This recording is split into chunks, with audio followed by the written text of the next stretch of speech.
በስመ አብ ወወልድ ወመንፈስ ቅዱስ አሐዱ አምላክ አሜን።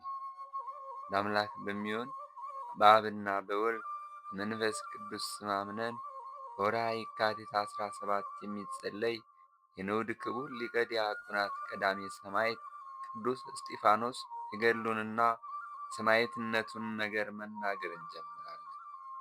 የንዑድ ክቡር ሊቀ ዲያቆናት ቀዳሜ ሰማዕት ቅዱስ እስጢፋኖስ ጸሎትና በረከቱ ከሁላችን ሕዝበ ክርስቲያን ጋር ይሁን ለዘላለሙ አሜን። ይህ ንዑድ ክቡር ሊቀ ዲያቆናት ቀዳሜ ሰማዕት ቅዱስ እስጢፋኖስ ለእነዚህ ለከበቡት አይሁዶች መናገርን አላቋረጠም። እንዲህም አለ። እናንተ የእስራኤል ሰዎች ሆይ ስሙኝ። አምላከ እስራኤል ጸባዖት እግዚአብሔር የመረጠው የዋህና ቸር የሆነ ሊቀ ነቢያት ሙሴ ለቀደሙ አባቶቻችን እንደነገራቸው አምላካችሁ እግዚአብሔር ከወንድሞቻችሁ እንደኔ ያለ ነቢይን ያስነሳባችኋልና ለእርሱ ታዘዙለት፣ እርሱንም ስሙት አላቸው። ነቢይ ሙሴም በእርሱና ያነጋገረው መልአከ እግዚአብሔር እየረዳው የመገናኛ ድንኳንን ሠራላቸው። አባቶቻችንም የሕይወት ቃልን ተቀበሉ እንጂ ከእርሱ አልሰሙም፣ ሊታዘዙለትም አልወደዱም። ቃሉንም ቸል አሉ። በልቦናቸው ወደ ምድረ ግብፅ ተመልሰው ለካህኑ አሮን በፊታችን የሚሄድ አማልክትን ሥራልን፣ ከምድረ ግብፅ ያወጣን ይሄ ሙሴ ምን እንደሆነ ምንስ እንዳገኘው አናውቅምና አሉት። ያን ጊዜም ካህኑ አሮን የጥጃ ምስል ሰርቶ ሰጣቸው። ጣዖቱ ሰዉ፣ በእጅ ሥራ ጣዖታታቸውም ደስ ተሰኙ። በመጽሐፈ ነቢያት ቤተ እስራኤል ሆይ 40 ዓመት በምድረ በዳ ለእኔ መሥዋዕትንና ቁርባንን አቅርባችሁልኛልን? ሞሎህ የተባለ ጣዖትን አቁማችሁ ትሰግዱለት ዘንድም የቀረጻችሁትን ሬፋን የተባለ ኮከብን አመለካችሁ እንጂ እኔም ዛሬ ከምድራችሁ አፍልሼ ወደ ምድረ ባቢሎን በምርኮ አሳልፌ እሰጣችኋለሁ እንደተባለ የሰማይ ከዋክብትን አመለኩ። ባሳየው አምሳል ይሠሩት ዘንድ ለሊቀ ነቢያት ሙሴ እንዳዘዘው የምስክሯ ድንኳንም ከአባቶቻችን ጋር በምድረ በዳ ነበረች ሲል ነገራቸው። ጌታችን የኢየሱስ ክርስቶስ ጭፍራ ከሆነ ቀዳሜ ሰማዕት ንዑድ ክቡር ቅዱስ እስጢፋኖስ አንደበት ይህን ነገር በሰሙ ጊዜ ከአንደበቱ የሚወጣውን ነገር አስተውለው ይረዱ ዘንድ ጀመሩ። የሚናገረው ሁሉ በእነርሱ ዘንድ የተወደደ ሆነ፣ ልቡናቸው ተቃጥሏልና ይህ ታላቅ እውቀትና ጥበብ ከወዴት የተሰጠ ነው የሚሉ ነበሩ። ይህ ጸጋ እንዲሁ የሚገኝ ስጦታ ነውን የሚሉም ነበሩ። ሌሎቹ በስሙ የሚሰብክለት ኢየሱስ ክርስቶስ በላይ አድሮ እያናገረው ነው ያሉም አሉ።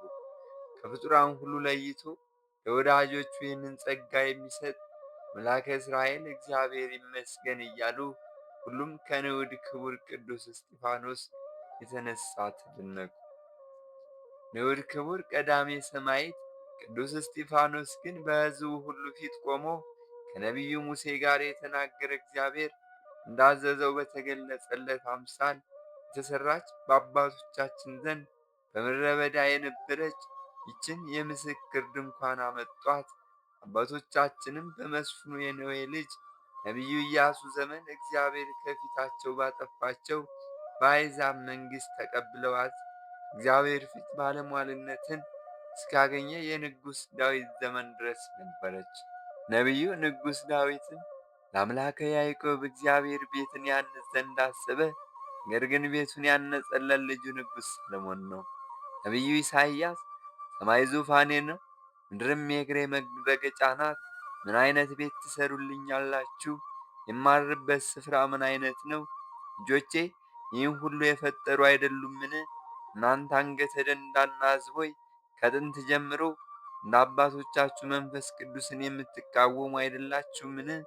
አባቶቻችሁ ያላሳደዱት ያላስገደሉትስ ማን ነው? ስለ ስሙ የሰበኩት ነቢያትን ሁሉ ገደሏቸው። እናንተም እንደ አባቶቻችሁ የያዛችሁትን ሕግ የማትጠብቁ ናችሁ አላቸው።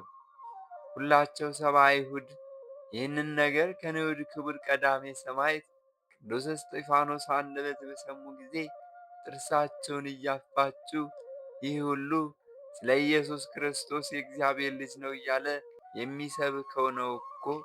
እኛ ግን አባቱ እንጨት ጠራቢው ዮሴፍ እናቱም የኢያቄም ልጅ ማርያም እንደሆነች እናውቃለን። እንዴት ኢየሱስን የእግዚአብሔር ልጅ ነው ይለናል? አባቶቻችን በእርሱ ላይ ተነስተው ሰቅለው ገድለውት የለምን ይሉ ጀመር።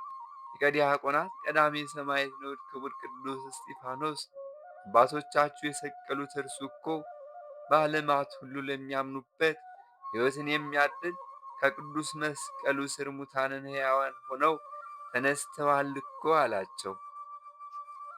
ከቅዱስ እስጢፋኖስ አንደበት ይህንም በሰሙ ጊዜ በክፉ ሐሳባቸው ተመልተው ስለ እርሱ ደቀ መዛሙርቱ በሌሊት መጥተው ሰርቀው ወስደው እርሱ ከሙታን ተነስቷል እንዳሉም ሰምተናል በማለት እጅግ ተቆጡ።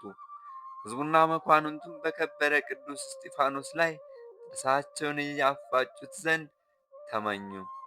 ነገር ግን በባለሟልነት በተጎናጸፈ ድል የሚያደርግ ጽኑ መስተጋድል ንዑድ ክቡር ሊቀ ዲያቆናት ቀዳሜ ሰማዕት ቅዱስ እስጢፋኖስ ላይ ጸጋ መንፈስ ቅዱስ አድሮበት ወደ ሰማይ አንጋጦ ጌታችን ኢየሱስ ክርስቶስን ከአርያም በላይ ባለ በአባቱ ቀኝ በጌትነቱ ተቀምጦ አየ። እነሆ ሰማያት ተከፍተውና ወልደ እግዚአብሔር ክርስቶስ በአባቱ ቀኝ ተቀምጦ አያለው አላቸው። ያን ጊዜም ሕዝቡ ሁሉ ጮኹ። ከተመረጠ የጌታችን ኢየሱስ ክርስቶስ ሰማዕት ቅዱስ እስጢፋኖስ አንደበት ይህንን ነገር እንዳይሰሙ ጣቶቻቸው ጆሮቻቸውን ደፈኑ። በቁጣ ተመልተው ቀርበውም ያዙት። ክፉ ጭላት እርግብን ጠልፎ እንደሚይዛት ጠምዘው ይዘው ወሰዱት። በእርሱ ላይ ተቆጥተዋልና ተበሳጭተው ተሸብረዋልና በድንጋይ ይወግሩት ዘንድ እያዳፉ ምሕረት በሌለው ታላቅ ሰይጣናዊ ቅናትም ከከተማ ውጭ አስወጡት።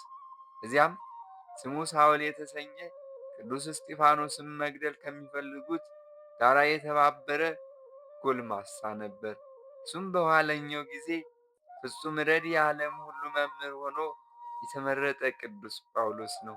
እሱ ቅዱስ እስጢፋኖስ ላይም በሐሰት ሥራቸው የተባበረ ነበርና ልብሳቸውን በእርሱ አጠገብ አኖሩ።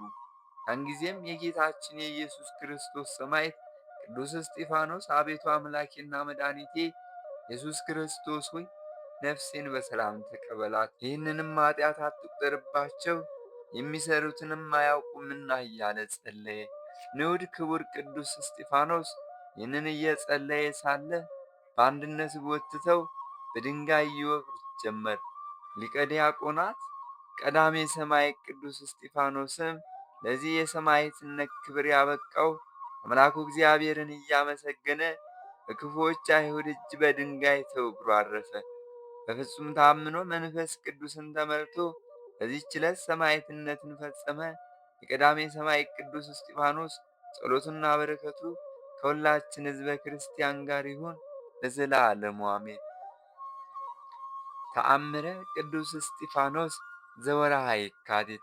ጸሎቱና ኃይለ በረከቱ ለዘላለሙ በእውነት የመዳናችን ረድኤት ኃይለ ምሕረቱ በበዛ አምላካችን እግዚአብሔር እጅ ያለን እኛን ከሰዎች ከመውደቅ ጠብቀንና በንግሥታትና በመኳንንት ሕዝብ ፊት ድንቅ ታምራትን ንዑድ ክቡር ቀዳሜ ሰማዕት ሊቀ ዲያቆናት ቅዱስ እስጢፋኖስ ያደረገው ታምር ነው።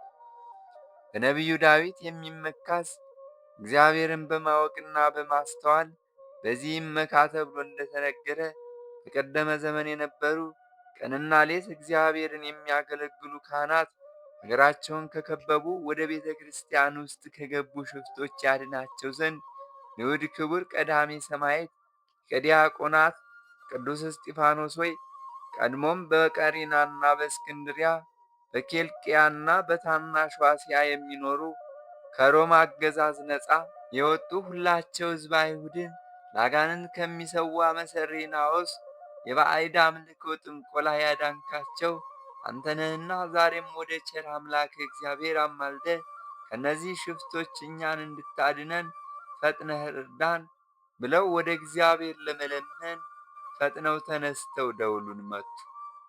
ሕዝቡንም ሰበሰቡ። በበረሃ የሚኖሩ የመጡባቸው ንዋያተ ቅድሳትንም ይዘርፉ ዘንድ ወደ ንዑድ ክቡር ቀዳሜ ሰማዕት ሊቀ ዲያቆናት ቅዱስ እስጢፋኖስ ቤተ ክርስቲያን በገቡ ጊዜ በቅዱስ ዕፀ መስቀሉ ተሰቅሎ ዓለምን ያዳነ ጌታችን ኢየሱስ ክርስቶስ በከበረ ደሙ ፈሳሽነት በዋጃት እግዚአብሔር ለወዳጁ ንጉሥ ሰሎሞን ልመናህን ሰምቻለሁ፣ መሥዋዕትህን ወደ እኔ የሚሰዋበት ይሆን ዘንድ ይህንን ስፍራ መርጫለሁ። ጆሮቼ በዚች ቤተ መቅደስ የሚለመኑትን ልመና ይሰማሉ። ስሜ ይጠራበት ዘንድም ይህንም ቤተ መቅደስ ለይቼ አክብሬዋለሁ። ዓይኖቼም ልቦናዬም በዘመኑ ሁሉ በዚያ ይሆናሉ እንዳለው በቅዱሳን አምላክ እግዚአብሔር ፈቃድ በታነጸች ቅድስት ቤተ ክርስቲያን ሳሉም እነዚህ ሽፍቶች ጽኑ ሕማም ያዛቸው። ሕዝቡ ሁሉ ሽፍቶች ወደ ቤተ መቅደስ እንደገቡ አውቀዋልና ንዑድ ክቡር ቀዳሜ ሰማዕት ሊቀ ዲያቆናት ቅዱስ እስጢፋኖስ ቤተ ክርስቲያን የተተከለችባት ያቺ የካህናቱ አገርም ታወከች። በውስጧም የነበሩ ሁሉ እነዚህ ሽፍቶቹ መውጫ አጥተው በቅድስት ቤተ ክርስቲያን ውስጥ የተሸሸጉ መስሏቸዋልና እጅግ ታወኩ። ነገር ግን ካህናቱ ቤተ ክርስቲያኑን ከፍተው በገቡ ጊዜ በክፉ ሕማም እየተጨነቁ በምድር ላይ ወድቀው መሳሪያቸውም ወዲያና ወዲህ ወድቆ ሽፍቶቹን አገኟቸው።